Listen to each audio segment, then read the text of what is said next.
जय हिंद मेरे प्यारे साथियों। उम्मीद करता हूं आप सबकी तैयारी बहुत ही ज़्यादा बेहतरीन चल रही होगी। आज हम इस वीडियो में बात करेंगे कि आपका CSIR का जूनियर असिस्टेंट कम जूनियर सेक्रेटरीट असिस्टेंट का आपका फॉर्म कैसे भरा जाएगा।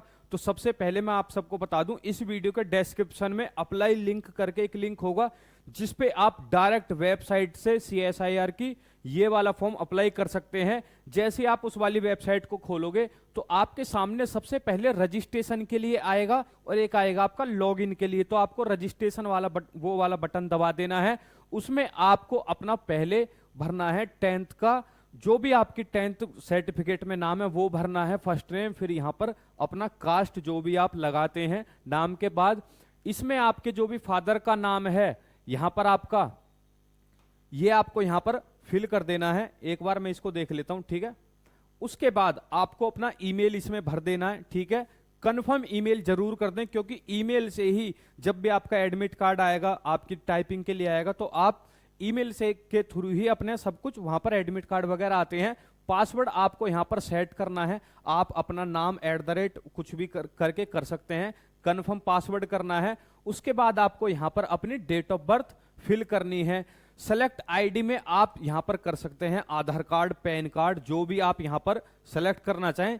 यदि आप आधार कार्ड सेलेक्ट कर लेंगे तो आपको 12 डिजिट का जो कि आपके आधार कार्ड पे लिखा रहता है आपको यहां पर वो फिल करना है, ठीक है साथियों। अब आपको क्या करना है, अपना मोबाइल नंबर यहां पर वही मोबाइल नंबर जो आपने यहां पर डाला है वही मोबाइल नंबर आपको यहां फिल करना है। ये आपका एक कैप्चा कोड आ जाएगा, ये नहीं रहेगा, दूसरा आपको फिल करना होगा, ठीक है। यहां पर आप कैप्चा फिल करके रजिस्ट्रेशन पे जैसे ही आप क्लिक करेंगे आपके सामने कुछ ऐसा पेज खुल जाएगा कि सक्सेसफुली आपने जो है अपना रजिस्ट्रेशन कर लिया है। उसके बाद यहां पर आप ओके पर दबा देंगे। अब आगे बढ़ते हैं। अब ये आ जाएगा आपका लॉगिन इंफॉर्मेशन, जो भी आपने ईमेल डाली होगी वो आप यहां पर डाल देना। उसके बाद जो भी आपने पासवर्ड सेट किया है वो आप पासवर्ड यहां पर डाल करके ये वाला जो कैप्चा कोड है वो आपके स्क्रीन पर डिफरेंट आने वाला है, वो आप कैप्चा कोड यहां पर डाल करके यहां पे सीधा सीधा आप क्या करेंगे, लॉगिन कर देंगे। आगे बढ़ते हैं, आगे क्या करना है। अब आपके सामने कुछ ऐसा खुलेगा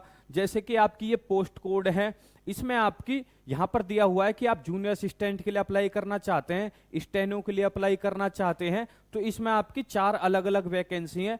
यदि आप इन चारों के लिए अप्लाई करना चाहते हैं तो आप चारों को यहां पर टिक कर सकते हैं।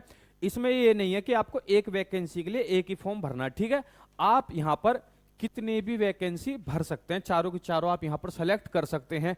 अब आपको यहां पर अपना मीडियम टाइपिंग कर लेना है कि आप हिंदी में टाइपिंग करना चाहेंगे या फिर इंग्लिश में आपकी टाइपिंग में अच्छी पकड़ है। यदि आपने स्टेनो के लिए भरा है तो यहां पर आपका शॉर्ट हैंड के लिए भी आ जाएगा कि आप शॉर्ट हैंड इंग्लिश में करना चाहते हैं या फिर हिंदी में करना चाहते हैं। उसके बाद आप सीधा यहां पर सबमिट बटन को दबा देंगे। अब ये आएगा साथियों आपकी पर्सनल डिटेल। पर्सनल डिटेल में साथियों क्या क्या पूछेगा, ये आपका पूछेगा कैंडिडेट नेम, जो कि आपका 10th क्लास की मार्कशीट में क्या रहा है, फादर नेम, मदर नेम, सब आपको यहां पर फिल कर देना है। डेट ऑफ बर्थ आपको कौन सी भरनी है, जो कि आपके आधार कार्ड और 10th क्लास की मार्कशीट में हो, ठीक है। ये नहीं है कि भाई मैंने तो 1 साल बढ़वा ली थी तो मैं अपनी ओरिजिनल भरूंगा, आपको यहां पे डॉक्यूमेंट के हिसाब से चलना है।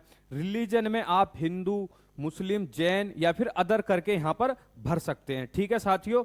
अब यहां पे हम बात करते हैं, इसके बाद आ जाएगी आपकी कैटेगरी। कैटेगरी में आप जनरल, ओबीसी, एससी, एसटी, जिस भी आप कैटेगरी में बिलोंग करते हैं वो आप यहां पे भर सकते हैं। हॉरिजॉन्टल रिजर्वेशन कैटेगरी यहां पर आता है बच्चों एक्स सर्विसमैन के लिए और पीडब्ल्यूबीडी के लिए, यानी पर्सन विद बेंचमार्क डिसेबिलिटी। यदि आप दिव्यांग भाई हैं तो आप यहां पर सेलेक्ट कर सकते हैं, या फिर आप एक्स सर्विसमैन हैं तब भी आप यहां पे भर सकते हैं। मैरिटल स्टेटस में आपका सिंगल हो, मैरिड हो, डाइवोर्स्ड हो, तो आप यहां पर वो फिल कर सकते हैं, ठीक है। अब यहां पर ये लिखा गया कि आप किसी पब्लिक सेक्टर यूनिट में एम्प्लॉयड हैं तो यहां पर यस और नो कर देना है, ठीक है। अब यहां पर लिखा हुआ है कि आप CSIR की लैब में एम्प्लॉय हैं तो यहां पर आपको यस या फिर नो कर देना है, ठीक है।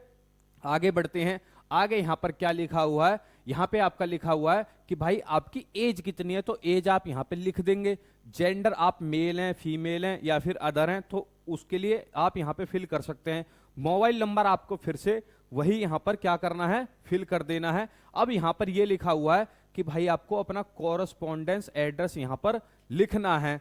यहां पर आप पूरा का पूरा जो भी आपके आधार कार्ड में है वो आप यहां पे फिल कर देना। यदि आपका जो परमानेंट एड्रेस और कॉरेस्पेंडेंस एड्रेस है वो यदि सेम है तो आप यहां पे टिक करके यहां पे सीधा सीधा आप क्या करेंगे, नेक्स्ट कर देंगे। यदि आपका परमानेंट एड्रेस कॉरेस्पॉन्डेंस एड्रेस से अलग है तो आप यहां पे अपना परमानेंट एड्रेस जो भी आधार कार्ड में वो यहां पर आप फिल कर सकते हैं। ठीक है, आगे बढ़ते हैं। ये तो हो गई साथियों आपकी पर्सनल डिटेल। अब आती है आपकी एजुकेशन क्वालिफिकेशन। एजुकेशन क्वालिफिकेशन में आपको 10th क्लास की यहां पर जानकारी भरनी है कि आपने पासिंग कब की थी, कौन सी साल में, बोर्ड का नाम क्या था। बोर्ड में आप CBSE, UP board, Bihar board, Jharkhand, Rajasthan, जिस भी आपने बोर्ड से 10th पास की हो आपको वो भर देना है। यहां पे आपको परसेंटेज भर देनी है। यदि आपने कि जो परसेंटेज वो सीजीपीए में है तो ये मान लीजिए 9.5 है तो आप क्या करेंगे, इसको मल्टीप्लाई कर देंगे आप किससे, 9.5 से ही। ठीक है, तो ये आपकी परसेंटेज निकल करके आ जाएगी। अब यहां पर बात करते हैं 12th क्लास के लिए भी आपको पासिंग ईयर पूछा गया यहां पर बोर्ड, और उसमें आपकी टोटल कितनी परसेंटेज बनी है। आगे अब यहां पर आता है एड रॉ का ऑप्शन कि आपने ग्रेजुएशन किया है वो भी आप फिल करना चाहते हैं तो यहां पे फिल कर सकते हैं। वैसे कोई जरूरत नहीं है क्योंकि इसकी जो क्वालिफिकेशन है मात्र 12th पास है। अब यहां पर एक्सपीरियंस डिटेल है। यदि आपके पास कोई एक्सपीरियंस है जो कि इसमें आपके लिए मेरिट में वैसे तो काम आने वाला नहीं है तो आप क्या करेंगे, सीधा सीधा आप यहां पर नेक्स्ट यहां पर क्लिक कर देंगे। ठीक है साथियों, क्योंकि भाई ग्रेजुएशन की भी डिटेल जब ही देना जब कुछ फायदा हो, या फिर एक्सपीरियंस की भी डिटेल जब ही देनी चाहिए जब उसके हमारा 2-4 नंबर बढ़ रहे हो। बढ़ना कुछ नहीं है तो अब हम इसको नहीं भरेंगे। ठीक है, अब बात करते हैं आपके डॉक्यूमेंट अपलोड की। तो आपको यहां पर अपना फोटो अपलोड कर देना है। फोटो जो रहेगा साथियों वो रहेगा आपका 10th का सर्टिफिकेट। डॉक्यूमेंट की बात कर लेते हैं, 10th का सर्टिफिकेट, 10th की मार्कशीट, 12th की मार्कशीट और आपकी सर्टिफिकेट, कास्ट कैटेगरी जो भी, यदि आप ओबीसी ईडब्ल्यूएस का फायदा लेना चाहते हैं, एससी एसटी का, तो उसके लिए यहां पर सर्टिफिकेट चाहिए होगा, एनओसी चाहिए होगी यदि आप एप्लीकेबल हैं तो। ठीक है, और यहां पर certificate related to higher qualification, यदि आपने ग्रेजुएशन किया और आपने यहां पर एड रो कर दिया है, जैसे कि मान लीजिए कुछ बच्चे दिखाना चाहते हैं कि हमने और भी यहां पर क्या कर रखा है, क्वालिफिकेशन अच्छे से कर रखी है, तो वो भी यहां पर आपका क्या करना पड़ेगा, ऐड करना पड़ेगा। सिग्नेचर आपको यहां पर अपलोड कर देना है। एजुकेशन क्वालिफिकेशन या फिर एक्सपीरियंस आपको यहां पर अपलोड कर देना है। यानी गवर्नमेंट आईडी या फिर आधार कार्ड आपको यहां पर अपलोड कर देना है। जब आप इसको अपलोड कर दोगे तो उसके बाद आप क्या करोगे, सीधा नेक्स्ट का बटन दबाओगे और आगे बढ़ जाओगे।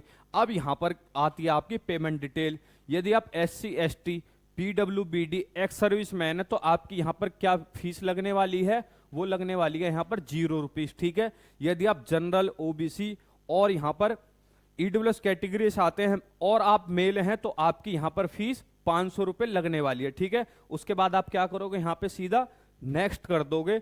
आगे बढ़ते हैं, आगे आपका क्या है, पेमेंट डिटेल में ही आप यहां पे अपनी कैटेगरी चुन लोगे, उसी हिसाब से आपका क्या होगा, देखो female, other gender, SC ST और आपका सीएसआईआर में जो आपके लैब एम्प्लॉइज हैं उनके लिए, और एक्स सर्विसमैन और पीडब्ल्यूडी के लिए यहां पर आपकी फीस 0 रखी गई है। आगे बढ़ जाते हैं, अब आती है एक्नॉलेजमेंट की बात।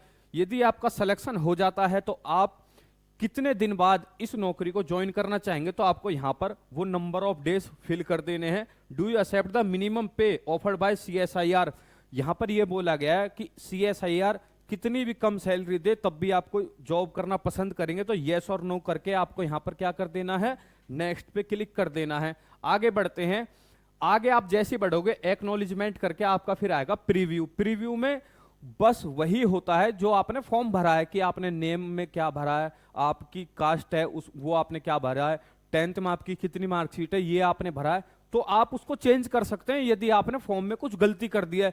लेकिन जैसे आप प्रीव्यू करके सबमिट करेंगे उसके बाद आप उसमें कोई भी करेक्शन नहीं कर सकते, तो आप फॉर्म को अच्छे से देख लेना, कुछ ऐसे आपका यहां पर फॉर्म आएगा। ठीक है साथियों, अब यहां पर क्या करना पड़ेगा आपको, डिक्लेरेशन, कि भाई जो भी यहां पर भरा गया है बिल्कुल मेरी नॉलेज से भरा गया, जो भी भरा है मेरे बिना नहीं भरा गया, तो ये यहां पर बिल्कुल बात ठीक है। अब यहां पे हम बात कर लेते हैं, डेट यहां पर आपको भर देनी है कि आपने फॉर्म कब भरा है और आप किस प्लेस से उस फॉर्म को भर रहे हो। जैसे आप यहां पर क्लिक करोगे आगे बढ़ जाओगे, जैसे आप क्या करोगे यहां पे आगे बढ़ जाएंगे। ठीक है, यहां पे आप क्या करोगे, उसके बाद फॉर्म देख करके और ये जो मैंने जानकारी आपको बताई थी, आपको प्लेस भर देना कहां से आप भर रहे हो, और डिक्लेरेशन करने के बाद आप यहां पर डायरेक्ट क्या कर दोगे, यहां से आप सबमिट कर दोगे। ठीक है साथियों, उसके बाद यहां पर आएगा आपका एप्लीकेशन सबमिटेड सक्सेसफुली, उसके बाद आपको क्या कर लेना है, यहां पर ओके दबा देना है। ठीक है साथियों, तो आपका कुछ ऐसा ओके करने के बाद कुछ ऐसा आएगा। ठीक है, डाउनलोड योर एप्लीकेशन, जो भी आपने फॉर्म भरा है उसको आप पीडीएफ में डाउनलोड करना चाहते हैं या फिर हार्ड कॉपी में यहां पर निकालना चाहते हैं। ठीक है, उसके बाद आप क्या करेंगे, उसको पीडीएफ में आप क्या करेंगे, उसको अपने पास रख लेंगे, जिससे आपका रोल नंबर, रजिस्ट्रेशन नंबर सब कुछ आपके पास सेफ रहे। उम्मीद करता हूं आपको बिल्कुल समझ में आ गया होगा कि इसका फॉर्म कैसे भरना है। तो मिलते हैं आपसे अगली वीडियो में, जब तक के लिए जय हिंद, जय भारत।